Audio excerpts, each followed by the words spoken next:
Halo Tuhan, Tuhan, ya. Tapi bagaimana cara saya ke sana Tuhan? Teriak-teriak di jalan gitu. Gimana cara saya ke sana Tuhan? Tuhan kembali menjawab, aku menyertaimu.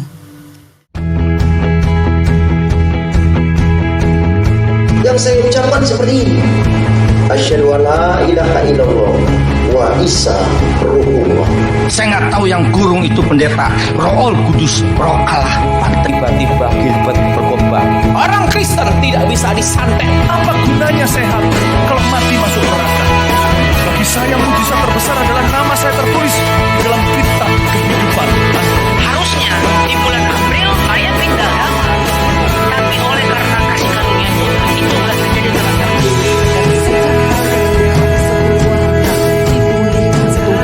Sekarang setiap malam kami keluar dari desa. Sudah sampai di depan saya bingung ini di mana? Tempat apa ini? Saya ketakutan. Laki-laki itu sudah sampai di depan saya dan dia berkata, mungkin kamu lupa sama saya, tetapi hari ini kamu akan kujadikan permaisuriku. Saya langsung diangkat sama dia, ditaruh di pundaknya nih. Apa ya bahasa? Dipanggul ya. Dipanggul, jadi saya ngelihat punggungnya nih ya, di bawah begini. Dibawa ke ruangan yang gelap, diposisikan duduk di sebelah dia dan dirangkul seperti ini. Saya lihat orang-orang yang tadi udah ganti baju, pakai baju hitam-hitam. Dan pria yang di sebelah saya ini, ya, dia berkata, mulai. Dan ketika dia udah bilang mulai, saya lihat orang-orang itu langsung melakukan ritual yang mengerikan. Saya lihat ada darah bercipratan di mana-mana. Saya lihat ada ritual yang najis, pokoknya mengerikan sekali. Lalu si pria ini ambil wajah saya gini. Saya jadi berhadapan dengan dia, betul? Bertatapan dengan dia. Dan dia saat itu langsung berubah. Yang tadi mukanya kayak kita manusia gini ya. Walaupun mengerikan, tiba-tiba saya lihat mulutnya langsung maju. Kepalanya langsung membesar. Dia langsung gemeteran gini. Saya melihat dia berubah di depan saya, tepat di depan saya. Jadi binatang. Jadi setan beneran. Setelah itu saya langsung diangkat, saya ditaruh ada kayak altar. Saya diangkat, saya ditaruh di situ. Ditekan bagian dada saya, ditekan seperti ini dan dia langsung buka kancing kemeja saya. Bapak Ibu Saudara, saya mau tanya. Saya bisa ada di sini karena siapa? Kalau bukan karena Yesus, tidak mungkin. Saya sudah ada di sana loh. Saya sudah di tengah-tengah mereka. Dan dia sedang membuka kancing kemeja saya. Saya nggak tahu mau diapain. Tapi tiba-tiba pada waktu dia sedang membuka kancing kemeja saya langsung ingat ada orang berdoa. Tiba-tiba ingat aja, panggil Yesus. Gitu. Panggil Yesus. Saya langsung teriak, Yesus! Walaupun aku mungkin lupa sama engkau, tapi engkau nggak lupa sama saya. Saya langsung teriak gitu aja. Saudara, apa yang terjadi? Saya tiba-tiba sadar sedang duduk senderan di warung. Di depannya jalan raya. Agak sepi sih gitu ya. Terus saya langsung kaget. Saya langsung berdiri gini. Di mana nih? Ya. Terus saya coba lihat keluar di dalam warungnya. Orang yang jaganya sedang tidur. Saya langsung mata saya masih kabur. Saya kucek-kucek mata saya gitu ya. Supaya lebih jelas, lebih fokus. Dan saya lihat kancing kemeja saya terbuka. Artinya apa? Yang tadi itu bukan mimpi, itu betulan. Saya langsung tutup lagi semua. Dan seketika itu yang saya ingat cuma apa? Yesus. Karena ketika saya panggil Yesus, saya keluar ya. Saya nggak ngerti apapun itu yang terjadi, tapi saya cuma satu aja ingat, nama Yesus. Saya langsung berlutut di jalanan. Saya panggil Yesus, Yesus tolong saya. Teriak-teriak nggak tahu, saya nggak peduli orang lihat up saya kayak gimana. Dan tiba-tiba Bapak Ibu Saudara, pertama kali dalam hidupku loh Pak, Bu, Saudara, saya dengar namanya, suaranya yang lembut. Saya nggak pernah tahu kalau Tuhan ternyata bisa bicara loh sama anak-anaknya. Dan suaranya itu penuh kasih, berotoritas. Dia berkata begini, anakku Lala, orang tuamu saat ini sedang berdoa di GSJA Jalan Jenderal Sudirman, pergilah ke sana. Nah, salah satu gereja yang berdoa untuk saya waktu itu GSJA. Dan hari itu tepat ada doa. Ya, ada doa. Nah, saya pada waktu dengar suara saya langsung gini, halo, masih polos ya kan, halo Tuhan, ya. Tapi bagaimana cara saya ke sana Tuhan? Teriak-teriak di jalan gitu. Gimana cara saya ke sana Tuhan? Tuhan kembali menjawab, aku menyertaimu. Nah, saya ingat GSJA Sudirman, udah itu aja. Nah, saudara, saya lari deketin angkutan umum ya, angkutan umum. Ada apapun itu angkutan umum saya datangin. Ya, saya bilang, Pak, GSJA Sudirman. Ya tentulah ya, mungkin sopirnya nggak tahu GSJA. Paling nggak dia tahu Sudirman lah ya. Nah, dia, oh ya naik yang itu, Neng, naik yang itu gitu ya panggilannya waktu itu kan. Nah, Anda penasaran tidak gimana cara saya bayar angkutan umum itu? Saya ingat dikasih uang oleh orang tua saya di saku celana sebelah kiri, jadi makanya saya bisa bayar gitu ya. Jadi nggak ada yang kebetulan. Nah, perasaan campur aduk, nggak karuan. Sampai akhirnya saya salah terima informasi harus turun di mana, lalu lanjut naik nomor berapa, mobil yang nomor berapa, warna apa. Akhirnya saya nyasar udah nggak punya uang lagi untuk bayar. Mau nggak mau turunlah. Nangis saya di jalanan. Hujan deras tiba-tiba. Saya bilang, aduh, udah deh ini, kacau. Saya nggak tahu di mana. Tapi ketika lihat ke sebelah kanan, ada pelang tulisannya GSJA Sudirman. Saya sudah sampai Bapak Ibu Saudara. Ya, beri tepuk tangan buat Tuhan. Saya langsung lari masuk ke gereja itu. Saya lihat di lapangan parkirnya, halaman parkirnya ada mobil yang tadi siang jemput saya. Itu udah malam. Ada om saya di situ dan dia kaget melihat saya. Dia bilang, Lala, cepet kamu ke atas. Sedang berdoa mereka. Nah, saya udah nggak pikir-pikir banyak. Saya langsung masuk ke gereja itu gerejanya tuh ruko, jadi lantai 2 ruang ibadahnya. Saya naik ke atas walaupun udah capek. Saya buka pintu ruang ibadahnya. Bapak Ibu Saudara, saya lihat mulai dari gembala, keluarga gembala, jemaat, orang tua saya, semuanya sedang begini. Yesus, tolong selamatkan anak kami. Yesus, kembalikan Lala pada kami. Tanpa mereka sadar, saya sudah ada di ruang ibadah itu. Firman Tuhan berkata, doa orang benar apabila dengan yakin didoakan, sangatlah besar kuasanya. Haleluya.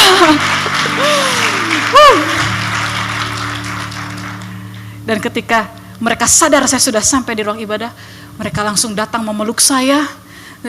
Yang main keyboard itu adalah dosen saya, dia juga udah nggak tahan pengen peluk saya, pengen selesaiin main pianonya gitu ya. Jadi karena mereka sukacita sekali saya selamat sampai di tempat itu, nggak tahu gimana caranya. Setelah ibadah selesai, ibadah doa itu selesai, saya dibawa turun ke bawah. Saya dipegang sebelah kanan oleh ibu saya, sebelah kiri oleh dosen saya. Sampai ke bawah, Bapak Ibu Saudara, saya lihat ada sinar yang begitu luar biasa. Di dalam sinar itu ada seorang pria. Dan saya lihat ini jemaat udah siap-siap nih jagain saya. Mau masuk mobil biasanya susahnya bukan main. Biasanya iblis itu suka manifestasi gitu ya. Jadi mereka udah siap-siap gini nih. Mesin mobil udah dinyalain. Jadi pokoknya kalau udah deket di mobil saya dimasukin gitu ya. Tutupin tuh ngeng gitu ya, selesai gitu ya. Mereka udah siap-siap nih. Om saya juga udah siap-siap. Ayo udah ngeng gitu ya. Tetapi saya bilang sama mama saya, Mama, Cici ya dosen saya lihat ada laki-laki di situ. Dia tersenyum, mukanya baik banget. Nah, maklum Bapak Ibu Saudara, waktu itu kisah saya setiap hari setan melulu. Setan. Jadi dosen saya bilang gini, Lala, usir dia dalam nama Yesus gitu. Saya langsung, pergi kamu. Saya kasih muka paling jelek, dalam nama Yesus. Gitu. Dan apa yang terjadi? Dia tidak pergi. Dia malah tersenyum. Dan dia buka tangannya. Dia bilang gini, anakku, aku mengasihi engkau. Hei, ini suara yang sama. Yang saya dengar tadi di jalanan. Yang bilang, anakku, orang tuamu sedang berdoa di GSJA. Ini suara sama ini. Dan dia berjalan mendekati saya dengan wajah penuh senyum. Berjalan mendekati saya. Wah, cahayanya luar biasa, sinarnya gitu ya, penuh dengan kemuliaan. Nah sekarang saya bisa ngomong bilang penuh dengan kemuliaan, dulu kan gak ngerti gitu ya. Tapi saya begitu terpesona dan sangat ganteng, luar biasa sekali. Luar biasa sekali. Ketika sudah di depan saya, ya, saya sampai mendongakkan kepala karena tinggi. Pria ini berlutut di depan saya sehingga akhirnya mata saya bisa sedikit sejajar sama dia. Dia ambil tangan saya yang sebelah kanan, dia ambil tangan yang sebelah kiri, dibentuk seperti ini. Dan ketika itu Bapak Ibu Saudara, setelah dia usap wajah saya bebas dari kuasa si jahat. Saya lepas dari kuasa iblis. Dan semua jemaat orang tua saya di situ semua pada bersuka cita. Pertemuan saya dengan Yesus Kristus pada malam hari itu memberikan kelepasan dalam kehidupan saya. Dan Tuhan memberikan saya wibawa, keberanian. Dan akhirnya saya nggak jadi anak-anak yang ketakutan lagi. Karena saya tahu ketika Yesus datang, saya dilepaskan. Kuasa iblis semua tumbang. Bluk, bluk, bluk, bluk. Ya, saya dimerdekakan. Saya dibebaskan. Saya disembuhkan, saya dipulihkan. Itu Tuhan kita yang dahsyat, Yesus Kristus, Bapak Ibu Saudara. Dan boleh tambah lagi berapa? Sampai jam berapa? Boleh? Oke, siap. Oke, Bapak Ibu Saudara, setelah sudah berapa bulan setelah peristiwa itu, ya, saya mau coba habiskan semuanya nih ya. Biasanya kesaksian saya dibagi dua part gitu ya, tapi saya akan coba habiskan hari ini. Jadi setelah berapa bulan peristiwa itu saya dijejelin sama firman Tuhan oleh hamba-hamba Tuhan. Disuruh belajar memuji, menyembah, disuruh hafalin firman Tuhan. Nah, beberapa bulan kemudian Bapak Ibu Saudara, satu siang saya istirahat. Saya tiba-tiba ngerasa lagi, rasa takut. Kok kayak saya ngerasain setan lagi ya? Saya langsung berdoa. Waktu itu saya sudah dapat karunia berbahasa roh. Saya berdoa di dalam bahasa roh, ya. Dan tiba-tiba ada mata di depan saya, mata merah, dan dia berkata, "Aku mau kamu hari ini datang ke hotel." Saya tahu, ya binatang ini lagi gitu ya, si Lucifer lagi gitu kan ya. Ini yang orang-orang katakan kepada saya, ini namanya Lucifer. Saya berkata sama dia, "Pergi kamu dalam nama Yesus." Nah, kali ini dia betul-betul hilang. Saya langsung lega. Aduh Tuhan, terima kasih, dia hilang. Saya berdoa di kamar setelah itu. Dan tiba-tiba saya dengar suaranya lagi. Suara Tuhan yang begitu merdu, penuh kasih dan berotoritas. "Anakku Lala, pergi datangi dia di hotel itu. Dan lihat aku yang berperang bagi kamu." Saya kaget. Tetapi kasih Tuhan mendominasi segala perasaan saya dan pikiran saya, sehingga akhirnya saya cuma bilang gini, "Tuhan, aku yakin ini yang terakhir, gak akan ada lagi." Saya berdoa, saya menangis. Dan ketika saya membuka mata, ada cahaya, saya lihat di depan saya ada malaikat, ya, malaikat dalam rupa wanita. Malaikat gak punya jenis kelamin ya Bapak Ibu Saudara, tapi dia menunjukkan saya, muncul di depan saya dengan rupa wanita. Dan dia berkata seperti ini, "Lala, di kamar kamu ini ada berlaksa banyaknya tentara sorga. Pergi ke hotel itu dan lihat Tuhan yang berperang bagi kamu." Saya muter gini, mana ya gitu ya. Gak ada tuh gitu saya lihat. Lalu dia hilang ya. Saya keluar kamar, saya kasih tahu sama ayah saya. Saya bilang gini, "Papa, anterin aku ke hotel ini Pak." "Mau ngapain?" "Saya mau ketemu setan." Langsung papa saya, "Tidak boleh ya." Akhirnya dengan proses yang cukup lama, akhirnya papa saya mau, ya, kami berdoa, ayah saya menangis sambil berdoa, akhirnya masuk mobil dan ayah saya cuma bilang gini, "Tuhan, dia anakmu, aku percaya dia anakmu, engkau yang jaga." Papa saya nyetir itu masih nangis, ya. Dan tapi belum ke hotel, kami mampir dulu ke kantor mama saya. Nah, ini yang lebih susah lagi, ya. Saya mau minta restu dari mama, doanya juga gitu. Mama turun dari kantor, masuk ke mobil, "Ada apa?" gitu. "Ma, saya mau ketemu setan," gitu. Mama lebih nggak mau lagi, "Gak boleh, jangan," gitu ya. Tapi akhirnya dibantu oleh ayah saya, "Udahlah, kita percaya aja, taat aja, kita nggak ngerti, taat aja sama Tuhan. Apa yang terjadi kita percaya Tuhan yang jaga." Berdoa lagi bertiga, menangis-nangis di dalam mobil. Mama kembali lagi kerja. Setelah itu kami ke kantor, kami ke hotel. Ya Bapak Ibu Saudara, Anda bisa bayangkan gimana perasaan ibu saya. Dalam keadaan apa itu hatinya, harus lanjut kembali bekerja. Tapi Tuhan kita adalah Tuhan yang baik, yang memelihara anak-anaknya. Sampai di hotel itu Bapak Ibu Saudara, saya turun. Saya bilang, Papa nanti jemput saya ya. Saya percaya saya masih hidup nanti gitu ya. Papa saya langsung kembali mengemudikan mobilnya dan saya masuk ke dalam hotelnya. Masuk ke hotel, saya terus berbahasa roh. Udah gemeteran, keringat dingin, ada apa nih ya gitu. Saya duduk di lobi, di kursi, di sofanya. Saya berdoa berbahasa roh. Saya percaya Yesus kau ada di sini. Tiba-tiba ada yang noel saya, Ibu Lala. Saya kaget, kirain setan, bukan, ternyata manusia gitu ya. Dan dia bilang gini, maaf Bu, Ibu ditunggu di restoran di bawah, ya ikuti saya gitu. Saya jalan ikuti dia, terus berbahasa roh. Dia sampai yang bingung, apa sih ini orang gitu ya. Ya, saya masuk ke restoran itu, ternyata mereka sudah booking satu ruangan VIP room, ya. Nah, saya masuk ke situ, ditutup pintunya, ada meja bundar dengan 8 kursi. Saya duduk di kursi nomor 1, Bapak Ibu perhatikan ya, kursi nomor 1, kursi nomor 2, 3 sebelah saya ya, 4, 5 berhadapan, 6, 7 dan 8 yang di depan saya. Tiba-tiba ada orang masuk, 4 orang. Ya, saya lihat, mereka ini dari luar negeri nih, bule gitu ya. Ya. Dan mereka memperkenalkan diri dari Eropa lah gitu ya. Lalu mereka duduk di kursi nomor 4, 5, 6, 7. Nggak ada yang duduk di kursi nomor 2, 3 samping saya. Nah, saya bingung, siapa mereka ini gitu ya. Lalu mereka memperkenalkan diri, mereka adalah orang-orang yang memiliki posisi atau jabatan di gereja setan. Ya. Mereka bilang dari daerah Eropa. Jadi lumayan lah Bapak Ibu Saudara, saya sastra Inggris di Universitas Kristen Maranatha, lumayan bisa nyambung-nyambung dikit pas ngomong sama mereka gitu ya. Jadi mereka bilang, tolong pertimbangkan untuk ikut kami, ya, karena sepanjang sejarah pada saat Tuan kami Lucifer mau meminang seorang wanita tidak pernah gagal, kamu satu-satunya yang gagal.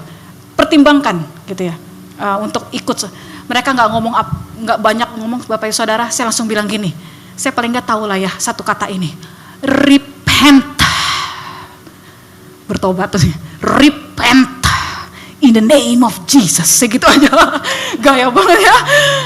Saya nggak tahu banyak kata-kata Alkitab waktu itu, masih belajar banget, saya cuma tahu repent. Mereka bicara lagi, saya bilang repent, bertobat gitu ya. Nah, tiba-tiba saya mulai ngerasain ada atmosfer yang mengerikan. Saya ngerasain, ya si setan itu ada di sini nih gitu ya. Terus mejanya gemeteran, bergetar, gitu ya. Mejanya bergetar dan saya gemeteran badannya. Saya langsung berdoa lagi, bahasa roh. Saya Tuhan kau ada di sini, Tuhan kau ada di sini. Begitu saya buka mata, saya lihat si setan itu, binatang itu lagi di sebelah saya lagi begini, lagi ngelirik saya gini. Saya langsung gini, ya dia di sini gitu kan. Tapi dia berjalan duduk tepat di depan saya, kursi nomor 8. 4, 5, 6, 7, 8 penuh. Kursi nomor 2, kursi nomor 3 kosong. Dan dia langsung berkata sama saya. Dia bilang gini, aku mau kamu jadi permaisuriku. Dia mulai gombalin saya gitu ya. Tapi saya langsung potong aja, dalam nama Yesus kamu sudah kalah. Pokoknya gak boleh lah dia ngomong sama saya. Saya potong-potong dia. Dan dia langsung berdiri. Dia menembus itu meja dan langsung cekik saya. Cekik saya sampai kursi saya yang saya duduki mundur ke belakang. Ya, tiba-tiba saya dengar di dalam hati, anakku, lepaskan tanganmu. Aku yang berperang bagi kamu. Saya lepas tangan saya. Dan saya lihat tangannya Lucifer terlepas dan bahkan terpelintir, dia terpental ke belakang. Dan saya lihat, ada apa nih? Kenapa dia terpental? 4 orang itu juga kaget, ada apa ini terpental? Tiba-tiba Tuhan bukakan penglihatan saya. Ada 2 malaikat besar kanan kiri saya sedang berdiri. Saya mikir, oh mungkin itulah alasannya kenapa kursi 2 dan 3 kosong. Sudah di booking sama malaikat. Dan dari belakang saya lihat ada cahaya. ada banyak sekali tentara sorga, malaikat berjejeran berdiri di belakang saya. Dan di tengah-tengah malaikat yang berjejer itu ada satu kepala yang nongol gini. Kasih jempol. Oh, ini malaikat yang di kamar saya. Setelah itu saya langsung berdiri.